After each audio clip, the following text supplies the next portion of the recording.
Con gran espíritu laico, el doctor Carlos Alonso bautizó la operación del Palme con el nombre de Arca de Noé, por la cantidad de animales que la componían, especialmente de delfines, como Rodrigo Lara o Miguel Gómez. Parejas de sapos, de lobos, de lagartos, que quedaron sin oficio porque no sin razón el tigre, comandante del Arca, ordenó suspender el proceso cuando Berto escribió esta frase en su cuenta de Twitter, la que les mostré: el presidente es el filósofo Iván Cepeda. Es decir, el candidato que perdió. ¿De dónde obtuvo semejante conclusión? Es, además, Iván Cepeda filósofo de profesión. La filósofa del movimiento no era acaso la doctora Irene Vélez, y estirando la cuerda el ministro de Educación. ¿No tenía más sentido escribir el presidente es el K-Popper, Iván Cepeda? Berto pues autoproclamó a su candidato como ganador y en el canal RTVC informaron el hecho sin cuestionarlo, con lo cual en adelante Iván Cepeda se convirtió en una nueva versión de Juan Guaidó, un candidato que se autoproclamó presidente. Ante semejante realidad, el único empalme que tendría sentido entonces es el que se adelante entre el gobierno saliente de Gustavo Berto y el gobierno entrante de Guaidó Cepeda, que Francia Márquez le entregue las llaves del helicóptero a Aida Quilcué, Armandito las del locker a Majo Pizarro, el ministro Ávila la clave del Wi-Fi a Clarita López y Guillermo Alfonso Jaramillo se entregue el puesto a sí mismo. Oti Patiño podría ser empalme con Danilo Rueda, el alto comisionado para jugar congelados que nombraría el gobierno de Cepeda. Y el nuevo canciller, mi tío Ernesto, Mafe Carrascal, alguna mujer K-Popper entrada en años, lograría una victoria temprana al conseguir el reconocimiento de los gobiernos de Nicaragua y Cuba al nuevo régimen democrático de Iván Guaidó.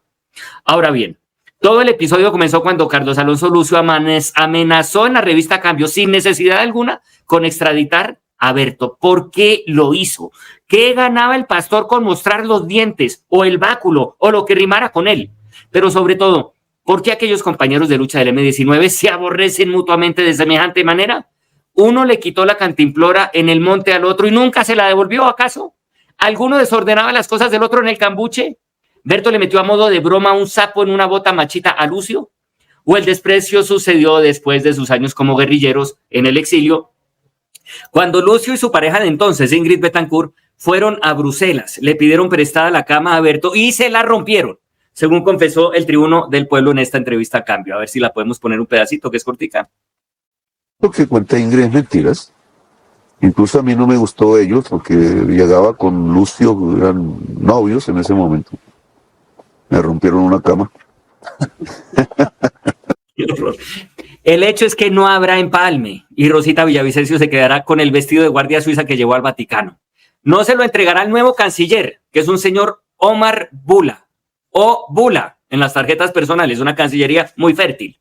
Se trata de un hombre levemente trompista que llama a la China el mugre del planeta, entre comillas. Aborrece a la ONU. Ve la sombra de Soros por todas partes y dice que el cambio climático no existe, que el cambio climático son los papás.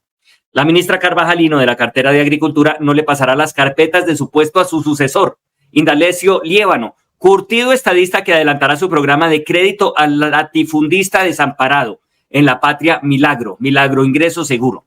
Los nadies, pues, se irán sin dar siquiera la mano a los nunca, dentro de los que se destaca la dinastía entera de la familia Gómez Hurtado, incluyendo al nuevo jefe de gabinete, bisnieto de Laureano, otro delfín en el arca de Noé.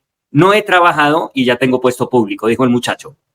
En un acto valiente, el ministro de Defensa reconoció el triunfo de Abelardo, pero de cualquier manera el país ya será irrespirable. Si extraditan a Berto como sueña Lucio, el overol naranja, el mechón amarillento de George Washington injertado en la coronilla mientras sube al avión, el país se incendiará en llamas. Si por el contrario Berto lidera libre la oposición y agita a diario en la plaza pública la bandera roja y negra de la guerra a muerte, el incendio durará 4 años. Y si lo reprime el primerizo presidente Terian con ayuda del báculo del pastor Lucio, la conflagración será del tamaño del ego del nuevo presidente. Bueno, o del actual. No tenemos remedio.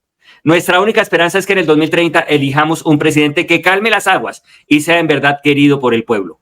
Puede ser Hamilton Campas. Ahí abajito van a encontrar link para la compra de boletas de la función de despedida. Se agotó la de las 5 de la tarde. Abrimos ya la de las 8 de la noche y está vendiéndose muy bien. Entonces los invito a que me acompañen ese día, 1 de agosto, sábado, en el teatro. Muchas gracias. Buenísimo. Allá estaremos. Entonces, ¿y se acaba el Petroverso y qué sigue? Pues generalmente lo que hice la vez pasada es como una obra de transición, como Circonvia, una cosa de colombianadas, mientras voy cogiendo material y lo voy probando en esa obra para La Jaula del Tigre, que es la que sigue. Esa la voy a presentar en una mega cárcel. Muy prometedor, muy prometedor el nuevo gobierno, ¿no te parece? Mucho. Yo estoy de plácemes, o sea, esto va a ser impresionante de contenido, la verdad. De aquí llegamos a Hollywood. Sin duda, sin duda. Vamos a ver a dónde llega esto en el 2030, qué horror. Pero sí, no, que obviamente se le va a hacer su buena obra presidente Terian, ¿cómo no? Bueno, y vamos, si les parece, vamos con mi columna. Ya. Por favor. Sí, señor. Se llama El Capo Invisible. Se llama David Rolando Vivas López, pero en Cúcuta está prohibido decir su nombre. El amo de la economía ilegal y de buena parte del poder político en norte de Santander es mencionado en voz baja con varios alias: la D, Don David, el Fantasma o el Faraón. Está detrás de varios crímenes que han ensangretado la región. Controla el narcotráfico, la minería, los juegos de azar y las bandas de sicarios. El Faraón nació en San Antonio del Táchira, al otro lado de la frontera, y cumplirá 61 años el próximo 3 de agosto. Su cédula venezolana está vigente e inscrita para votar en el municipio de Bolívar, en el estado Táchira. Ustedes pueden verla. De acuerdo con informaciones de inteligencia, el Capo Invisible está relacionado con varias empresas aparentemente legales, entre ellas 3 casinos, 2 compañías concesionarias de carbón, una sociedad operadora de maquinaria pesada, una distribuidora de alimentos y una productora de eventos, una inmobiliaria y una constructora. El Capo Invisible, bautizado por algunos como el Pablo Escobar de la frontera, también tiene una compañía de vigilancia y seguridad que opera en Bogotá y que le permite tener escoltas y armas legalizadas. Miren esta interceptación. Un oficial retirado de la policía llamado Dani, empleado de su organización, fue interceptado mientras informaba sobre autorizaciones y sobornos. Patrón, ya nos cuadraron todo el armamento, ya está autorizado y subido al sistema. 18 Jericó, 2 Glock y lo otro en Córdoba, los 20 revólveres y las 10 escopetas. Pero me están cobrando 1,5 millones por cada arma, 110 millones, me están pidiendo mucho, ¿cierto?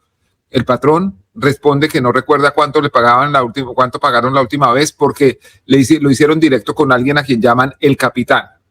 Ese man cobró 30.800.000 por arma con el concepto y todo. Le voy a decir a Jesús, concluye Dani, que 1 millón por arma y bien pago porque el concepto es aparte. De acuerdo con informes de inteligencia, David Vivas, alias el Faraón, fue capturado hace 2 años por la policía en la zona de Boca Grande, en Cartagena. Lo detuvieron por porte ilegal de armas.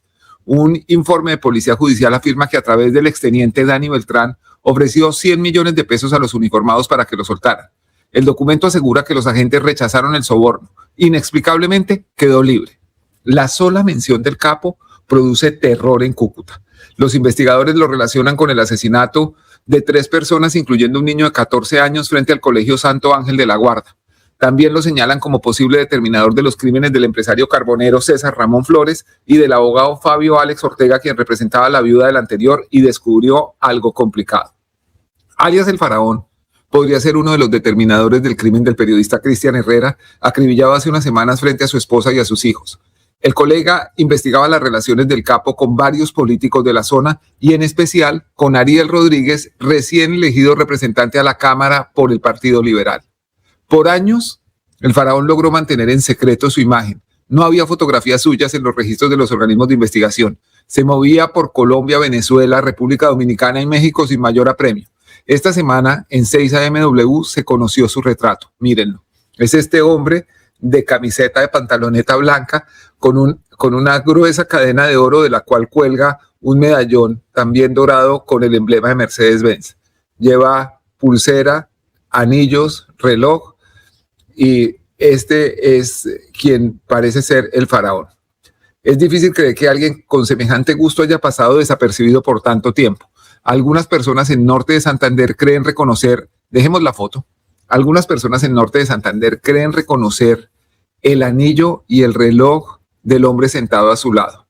Según ellos, podría tratarse de otro político local. Después de ver y comparar fotografías, creo que pueden tener razón, pero no me atrevo a afirmarlo. Hay una postdata en la columna. El presidente saliente, Gustavo Petro, debe reconocer con madurez democrática el triunfo del electo Abelardo de la Espriella. Su obstinación en negar lo que ya es un hecho solo le hace daño a él y al proyecto político de la futura oposición, que debe ir más allá del pacto histórico. La actitud de Petro vuelve alejar de esa causa a los sectores más moderados que ven con desconfianza los días que vienen, pero aún con mayor recelo la no aceptación del fallo de las urnas. El empecinamiento inútil y narcisista de Petro termina entregándole a la ultraderecha el monopolio de la institucionalidad. Nada más lejos de la realidad, nada más cerca de la percepción. Esa es la columna, muchas gracias. Tremenda, muy buenísima columna, Dani, gracias por mirar el tema investigar el tema de Cristian. Sé que hay otros colegas así coordinando esfuerzos en la FLIP para hablar de el porqué de su asesinato y cuáles son los temas que pretendían silenciar. Esta semana en el reporte Coronel descubrimos que dos de los pistoleros, el que oprimió el arma y otro que hace parte del grupo, son primos del representante a la Cámara, Ariel Rodríguez. O sea, los presuntos asesinos son primos de un político que él denunciaba. Yo creo que vamos a tener que volver sobre ese tema pronto. Oigan, yo tengo una pregunta sobre la nota final, en la que yo creo que Anita también coincidió, y Enrique Santos en su columna también habla de eso, que es la actitud errática que ha tenido Petro. Pero ¿ustedes qué opinan de la actitud que también ha tenido Cepeda? Sí, yo creo que Cepeda está como que llega tarde a esas posturas antiinstitucionales de Petro, pero un poco como apoyándolas tímidamente. Como que le angustia salirse un poco de lo que Exacto. dice Petro y se descoloca, ¿no? Como que va a decir algo, pero si Petro dice otra cosa, entonces marca la ruta Petro. Entonces, y otra cosa, perdón, el tema del comunicado y sacar un comunicado cada vez que quiere decir algo, él es uno de los líderes de la oposición hoy en día en Colombia y además de la izquierda. Tienen que renovarse ese equipo, que es unos comunicados, 8 páginas ahí en una letra chiquitica, eso no comunica nada, hermano. Tienen que hacer un esfuerzo por participar. Sí, que no nos gusta TikTok y no nos gusta nada de eso y nos quisiéramos que fuera la política soviética de los 70, pero no es. Entonces toca actualizarse porque no comunica, siento yo.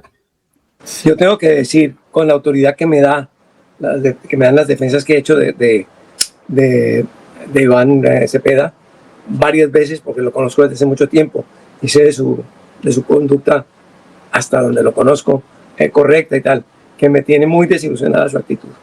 Tengo que decir que si es jefe de la oposición, no tenemos jefe, no hay jefe en la oposición. Ha debido ponerse las pilas y mandar.